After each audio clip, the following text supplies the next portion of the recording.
যে বয়সে কাঁধে থাকার কথা ছিল স্কুল ব্যাগ, সেই বয়সে একটি পরিবারের ৬ জনের ভরণ পোষণের দায়িত্ব এসে পড়েছে ৮ বছরের এই শিশুর কাঁধে। কথাটি শুনলে অবিশ্বাস্য মনে হলেও এটাই নির্মম বাস্তব। কুড়িগ্রামের উলিপুর উপজেলার নাগদহ গ্রামে একটি ভাঙাচোরা ঘরে বাস করেন সুশান্ত কুমার সরকারের পরিবার। দরিদ্রতা এই পরিবারকে যেন আষ্টে পিষ্টে বেঁধে রেখেছে। ৬ জনের পরিবারের মধ্যে সুশান্ত সহ আরও ২টি সন্তান শারীরিক প্রতিবন্ধী। ফলে সংসারের অভাব ঘোচাতে স্কুলে যাওয়ার বয়সে ৮ বছরের শিশু হৃদয়কে ছুটতে হচ্ছে মোটরসাইকেল গ্যারেজে। ছোট্ট দুটি হাতে পরিবারের বেঁচে থাকার স্বপ্নটুকু আঁকড়ে ধরে দিন কাটছে শিশুটির। আমার পরিবারের জন্য আমি কাজ করতেছি। আমার বাবা বন্ধু, ভাই বন্ধু,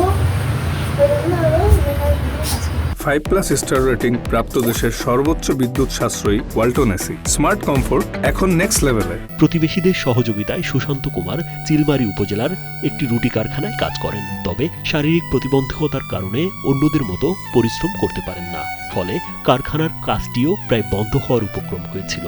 পরে তার পারিবারিক দুরবস্থার কথা বিবেচনা করে সহকর্মীদের অনুরোধে কারখানার মালিক সামান্য বেতনে তাকে কাজে বহাল রাখেন।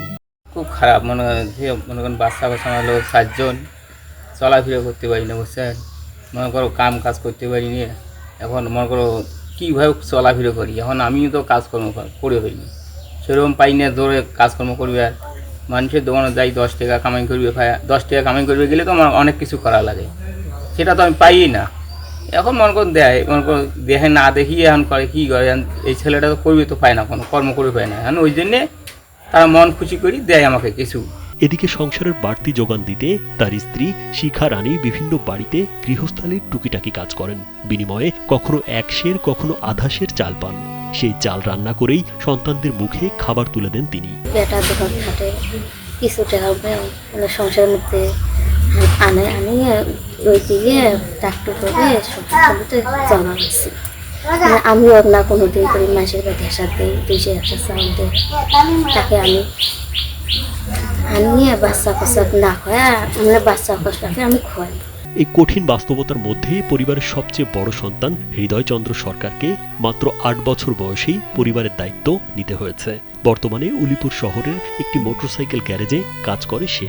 সারাদিন পরিশ্রম করে যা আয় হয় তা দিয়েই কোনো রকমে চলে সংসার। কখনো খাবার জোটে, আবার কখনো না খেয়ে দিন কাটাতে হয় তাদের। বাপ হলো প্রতিবন্ধী, ছেলেটা আমার এখানে কাজ করে, যে 2-4 পয়সা আয় করে এই টাকা দিয়ে সংসার চলে।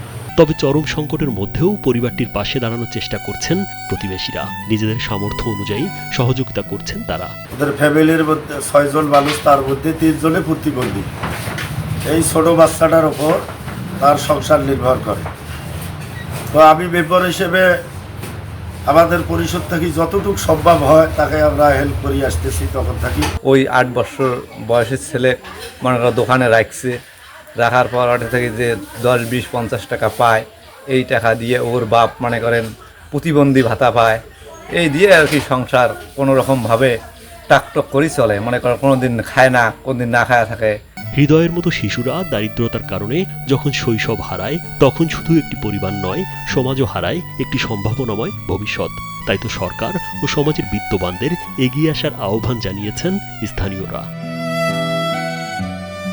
রাজীব বিশ্বাস, কালবেলা।